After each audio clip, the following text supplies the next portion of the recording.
Bienvenidas y bienvenidos a la programación de Aprende en Casa, una nueva alternativa de aprendizaje propuesta por la Secretaría de Educación Pública. Trabajaremos con el tema Organismos e Instituciones de Paz de la asignatura de Historia, de primer grado. Recuerden tomar papel y lápiz para hacer anotaciones de ideas principales, preguntas y reflexiones que podrán integrar en su carpeta de experiencias y compartir con su familia. En este programa vamos a conocer los antecedentes de la Organización de las Naciones Unidas, la ONU, y de la institución que se encarga de juzgar los crímenes contra la humanidad, la Corte Penal Internacional. También estudiaremos los orígenes de otras instituciones encargadas de garantizar la paz mundial y la justicia social, como la UNICEF, que es el Fondo de las Naciones Unidas para la Infancia. La FAO es la Organización de las Naciones Unidas para la Alimentación y la Agricultura. Y la ACNUR, que es la Oficina del Alto Comisionado de las Naciones Unidas para los Refugiados. Cuando acabó la Primera Guerra Mundial, surgió la Sociedad de Naciones para mantener el orden entre las potencias, evitar más guerras y fomentar la paz mundial. Sin embargo, en la década de los 30, esta organización desapareció, porque inició un nuevo periodo de conflictos. Al terminar la Segunda Guerra Mundial, diversas naciones se propusieron crear una organización que fuera capaz de llevar a cabo negociaciones diplomáticas para resolver distintos conflictos internacionales. Vamos a profundizar en este tema con el siguiente video. Al final, elaboren un cuadro sinóptico donde sinteticen y relacionen la información de las instituciones que les presentamos. Reflexionen sobre los principales problemas que enfrenta el mundo y las posibles acciones para solucionarlos. ¡Corre video! En este video revisaremos el tema Organismos de Paz, acciones humanitarias en el mundo, de la posguerra a la actualidad. El 8 de septiembre de 1951 se firmó el Tratado de Paz entre Japón y Estados Unidos, dando por terminada de forma oficial la Segunda Guerra Mundial. Sin embargo, esto no significó que terminaran los problemas y conflictos en el nuevo orden mundial. ¿Qué desafíos enfrentaron las naciones ante las consecuencias que dejó tras de sí uno de los conflictos más críticos de la Edad Moderna? Los organismos creados por la ONU, ¿qué repercusiones históricas han tenido en la defensa de los derechos humanos, la justicia y la paz? Al concluir la Segunda Guerra Mundial, el mundo ya no volvió a ser el mismo.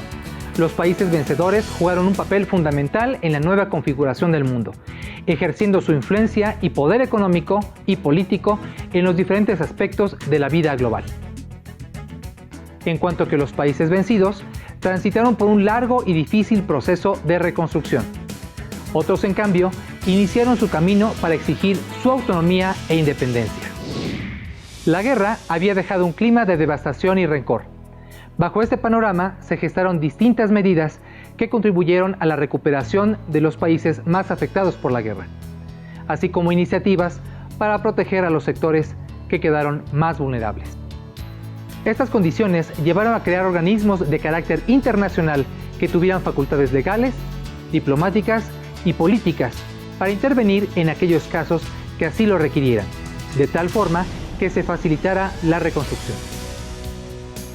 Los Estados Unidos de América, uno de los países vencedores de la guerra, participaron de este proceso por medio del Plan Marshall, que consistía en un programa de apoyo económico para los países europeos, basado en un comercio libre y en un fuerte impulso a las industrias que aceleraran la modernización del continente. Sin embargo, esta intención no solo era solidaria, sino que pretendía contener el avance del comunismo en Europa, representado por la Unión Soviética, y consolidar la influencia de los Estados Unidos en el continente y en el mundo. Además del Plan Marshall, la recién creada Organización de las Naciones Unidas fundó organismos alternos que atendieran aquellas severas problemáticas que la guerra dejó como consecuencia. Tenemos, por ejemplo, las grandes crisis alimentarias derivadas por la devastación de campos de cultivo. Se creó la Organización de las Naciones Unidas para la Alimentación y la Agricultura, la FAO por sus siglas en inglés. Los resultados cruentos de la guerra también dejaron miles de niños y niñas en el desamparo, sin acceso a la educación, o a servicios de salud, por lo que se creó en 1946 el Fondo de las Naciones Unidas para la Niñez, la UNICEF. También se creó la ACNUR, la Oficina del Alto Comisionado de las Naciones Unidas para los Refugiados, que se planteó el objetivo de proteger los derechos de la población que emigró de sus países de origen debido a la inseguridad que generó la guerra. Aunque de reciente creación, pero con antecedentes en los juicios a los líderes nazis y japoneses que incurrieron en acciones genocidas, se creó la Corte Penal Internacional, que tiene la facultad de investigar a quienes hayan cometido violaciones graves a los derechos humanos. ¿Cuáles son las principales problemáticas actuales que atienden los organismos de paz? A pesar de los esfuerzos por atenuar el impacto de esas problemáticas, aún prevalecen en la actualidad altos índices de pobreza, marginación y violencia, derivados de conflictos regionales y en los que los organismos de paz trabajan intensamente para contenerlos. Por ejemplo, la ACNUR reporta que los conflictos locales en Asia y África principalmente han contribuido a que minorías religiosas o raciales se vean en la necesidad de encontrar mejores condiciones de vida o refugio en otros países, debido a que son perseguidos por sus creencias religiosas o su origen racial. Como en el caso de los niños Rohingya en Bangladesh o las familias de Libia y Siria, en los que se reportan casos de detenciones ilegales, esclavitud, enfermedades, torturas y tráfico de personas. La UNICEF, por su parte, continúa emprendiendo acciones para apoyar a los niños y niñas víctimas de las guerras en Yemen, brindándoles apoyo psicosocial a través de los espacios Amigos para la Infancia, de campañas sanitarias para evitar el avance del cólera y de programas contra la desnutrición. Al mismo tiempo, la FAO emprende diferentes programas de apoyo a agricultores o poblaciones marginadas, a pequeños productores, gente dedicada a la pesca, habitantes de los bosques y consumidores. Todas las historias incluyen datos y cifras pertinentes que, debido a las condiciones climáticas, los conflictos bélicos, delincuencia organizada o competencias desleales, no pueden generar alimentos de calidad y en cantidad suficiente para su subsistencia. Como hemos visto, los grandes problemas globales tienen antecedentes históricos cuyo impacto sigue vigente. Sin embargo, también hemos visto las contribuciones de los organismos de paz para transformar constructivamente la realidad y el entorno de quienes se han visto vulnerados en sus derechos. Es probable que muchos de nosotros no participemos directamente en un organismo de paz, pero sí somos agentes que podemos construir espacios de respeto y dignidad. En otras palabras, ¿cómo contribuimos a la construcción de espacios y condiciones que garanticen el respeto de los derechos humanos, la justicia y la paz? Al término de la Segunda Guerra Mundial, las naciones vencedoras buscaron enjuiciar a personas que consideraban habían cometido una serie de crímenes atroces contra la humanidad antes y durante el conflicto bélico. Se enfocaron en los antiguos líderes políticos y jefes militares de las naciones derrotadas, principalmente de Alemania. Así que se creó un tribunal militar internacional para sancionar los crímenes de guerra. Veamos ahora un video sobre los tribunales de justicia en el mundo y la importancia de que existan organismos que se dediquen a castigar a las personas que cometen crímenes contra la humanidad. Para este video, les sugerimos reflexionar si consideran que los países vencedores son autocríticos con los crímenes que ellos cometen. Por ejemplo, Estados Unidos no fue sancionado por arrojar 2 bombas atómicas sobre ciudades japonesas que mataron a miles de civiles. ¿Consideras eso justo? ¿Todas las naciones reconocen su grado de responsabilidad en los estragos de la guerra? Veamos el audiovisual. Recuerden anotar las ideas que les llamen la atención. En la actualidad, existe un tribunal de justicia en el mundo que se dedica a investigar y, en su caso, enjuiciar a personas responsables de crímenes contra la humanidad, la Corte Penal Internacional. La creación de este organismo es fruto de un largo proceso histórico. Veamos cómo ocurrió. Justo al término de la Segunda Guerra Mundial, las naciones vencedoras buscaron enjuiciar a sus enemigos por los crímenes cometidos contra la humanidad. Por tal motivo, el 8 de agosto de 1945 se estableció en Nuremberg, Alemania, un tribunal militar internacional que pudiera sancionar los crímenes de guerra. Tuvieron que pasar casi 50 años para que se estableciera un nuevo tribunal internacional. Al final de la Guerra Fría, tras la desintegración del bloque socialista en Europa, resurgió el nacionalismo en la región de los Balcanes, acentuándose las diferencias étnicas y religiosas entre serbios, croatas y bosnios, lo que llevó a una guerra civil en Yugoslavia entre 1991 y 1992, en la que se cometieron crímenes contra la humanidad. Con el fin de juzgar a los responsables y procurar justicia para las víctimas, el Consejo de Seguridad de la ONU estableció, en mayo de 1993, el Tribunal Penal Internacional para la ex Yugoslavia, en La Haya, Países Bajos. Un año después, en Arusha, República Unida de Tanzania, se formó el Tribunal Penal Internacional para Ruanda. Desde 3 décadas atrás, en Ruanda, existían conflictos étnicos entre las etnias Tutsi y Hutu. Durante siglos, los Tutsis habían gobernado el país por medio de una monarquía, hasta que, en 1961, fue derrocada. En 1973, el general Habyarimana, de origen Hutu, dio un golpe de estado y tomó el poder. Al comenzar la última década del siglo XX, el Frente Patriótico Ruandés, grupo armado Tutsi, invadió Ruanda. Durante la guerra, se hicieron llamados a la población Hutu para que asesinara a los Tutsis. Tras el asesinato del presidente Habyarimana en 1994, se desencadenaron 100 días de masacres de Hutus contra Tutsis en todo el país. El resultado, más de 800,000 muertos y miles de refugiados. 4 años después, en Roma, en la Conferencia de las Naciones Unidas, se aprobó la creación de la primera Corte Penal Internacional Permanente, la cual quedó instituida el 1 de julio de 2002, con la publicación del Estatuto de Roma. Sus principales funciones fueron analizar y sancionar las acciones que amenazaban la paz, la seguridad y el bienestar del mundo, como el genocidio y los crímenes de guerra y de lesa humanidad. Los 2 primeros casos de la Corte Penal Internacional están relacionados con conflictos en África. El primero se relaciona con el conflicto de la República Democrática del Congo, en la provincia de Ituri, que inició en 1999 y ha causado más de 50,000 muertos. En esta guerra están involucradas naciones como Ruanda y Uganda, que pretenden controlar las minas de coltán, un mineral codiciado que se utiliza en la fabricación de teléfonos móviles.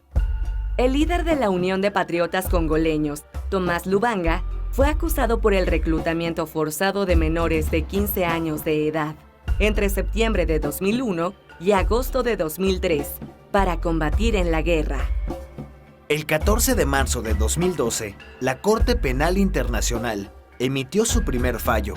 Lubanga fue sentenciado a 14 años de prisión. La principal aportación de este caso fue alertar sobre la existencia de niños soldado. En el segundo caso, el procesado fue Dominic Ongwen, excomandante del Ejército de Resistencia del Señor, en Uganda. Este grupo guerrillero, autodenominado cristiano, surge en 1987 con la finalidad de instaurar un Estado bíblico en medio de los conflictos internos de su nación. El ejército de Ongwen ha sido señalado por la muerte de más de 100,000 personas y el secuestro de 60,000 niños. La fiscalía acusó a Ongwen de 70 cargos de crímenes de guerra y de lesa humanidad, incluyendo el reclutamiento de niños soldado, asesinatos y esclavitud. El juicio comenzó el 6 de diciembre de 2016 y aún está en la etapa de presentación de pruebas.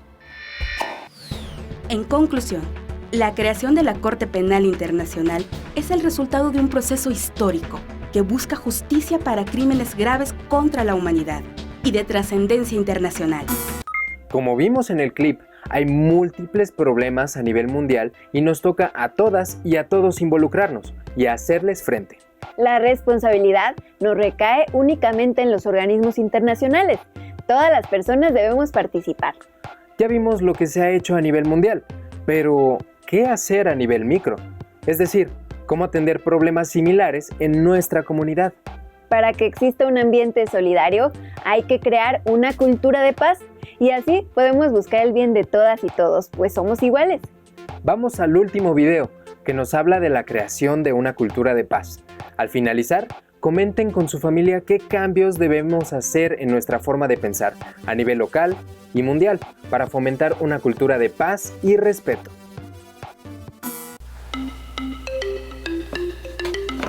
Oye, ¿has sabido algo de Pedro? Sí, me dijo que se va a cambiar de escuela. ¿Y eso por qué? Pues porque sus papás ya no pueden apoyarlo y necesita trabajar. Oye, pero ¿tú crees que nuestros compañeros acepten unirse con nosotros para solidarizarse con Pedro? Para mí, una persona solidaria es quien respeta los derechos de los demás aunque no esté de acuerdo. Y para mí, una persona solidaria es aquella que ayuda y respeta los derechos de los demás. Para mí, una persona solidaria son como mis compañeros, porque me explican lo que no entiendo en clase. Para mí, una persona solidaria es quien apoya en los quehaceres de la casa. Es quien ayuda a una persona que tiene una necesidad, una discapacidad, cuando lo necesita. Para mí, una persona solidaria es aquella que cuida y respeta el medio ambiente. La solidaridad es un valor, pero también es una manera positiva de relacionarse con los demás, ya que pone de manifiesto el interés de uno por el bienestar de otras personas. La solidaridad es uno de los valores humanos por excelencia. Se define como la colaboración mutua entre las personas. Es el sentimiento que mantiene a las personas unidas en todo momento, sobre todo cuando se experimentan situaciones difíciles. Ser solidario es buscar el bien de todas las personas, solo por el hecho de que todos somos iguales en dignidad. Para que tanto la solidaridad como la dignidad humana prosperen, se requiere de una educación y de una cultura de paz. Es importante considerar que la cultura interviene en todos los ámbitos de la sociedad, es decir, en la economía, política, ecología y, por supuesto, en la educación, y lo hace a nivel individual, social y estructural. De acuerdo con los investigadores Isabel Hernández Arteaga, José Alberto Luna y Marta Cecilia Cadena, la cultura de la paz es un proceso de consolidación de una nueva manera de ver, entender y vivir en el mundo, empezando por el propio ser y continuando con los demás, horizontalmente, formando redes, promoviendo intercambio mutuo y superando diferencias desde una perspectiva local y global. Construir una cultura de paz exige una educación que valore lo humano y busque la justicia social. En el Fondo de las Naciones Unidas para la Infancia, UNICEF, la educación para la paz se define como un proceso de promoción del conocimiento, las capacidades, las actitudes y los valores necesarios para producir cambios de comportamiento que permitan a niños, jóvenes y adultos prevenir los conflictos y la violencia en cualquiera de sus manifestaciones, así como crear condiciones que conduzcan a la paz tanto a escala interpersonal como intergrupal, nacional o internacional. La educación para la paz crea ambientes de aprendizaje de calidad basados en el respeto a los derechos y a las diferencias de género, así como en la salud y la seguridad de los niños. De acuerdo con el UNICEF, una educación de calidad inspirada en la paz produce alumnos bien alfabetizados, conocedores de la aritmética básica y de una adecuada preparación para la vida activa, como el pensamiento crítico y nutricionales, la prevención del VIH-Sida y la protección medioambiental. En México, Samuel Ruiz fue un ejemplo a seguir por las acciones solidarias que realizó a favor de los indígenas. Su historia ya era ampliamente conocida a nivel mundial cuando en la década de los 90 actuó como uno de los intermediarios entre el Ejército Zapatista de Liberación Nacional, EZLN, y el gobierno federal a raíz del conflicto armado en Chiapas. Samuel Ruiz nos enseñó que si hay voluntad, se puede transformar la sociedad en pro de la paz y del respeto de la dignidad humana. Yo creo que nuestros compañeros aceptarían solidarizarse con Pedro. Pues genial. Entonces, ¿qué te parece si empezamos a buscar becas que puedan ayudar a Pedro? Es buena idea y luego podemos coordinarnos con todo el grupo para apoyarlo y después... ¿Y tú, cómo practicas la solidaridad? Si quieren saber más sobre el tema, les sugerimos buscar el libro Paren el mundo que me quiero enterar, guía para comprender los conflictos de nuestro tiempo de Antonio Navalón. Las siguientes preguntas servirán como ejercicio para reforzar los contenidos de la sesión, así que tomen nota y presten atención. ¿Cuál es la razón por la que se creó la FAO?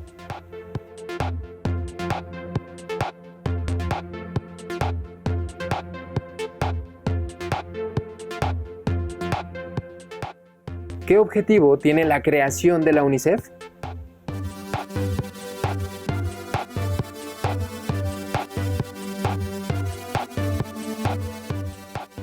¿Qué organismo tiene como objetivo proteger los derechos de la población que emigró debido a la guerra?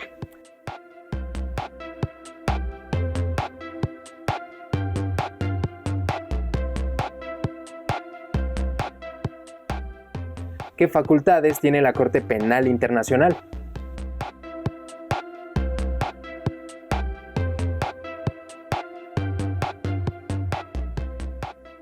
¿Por qué es importante ser solidarios?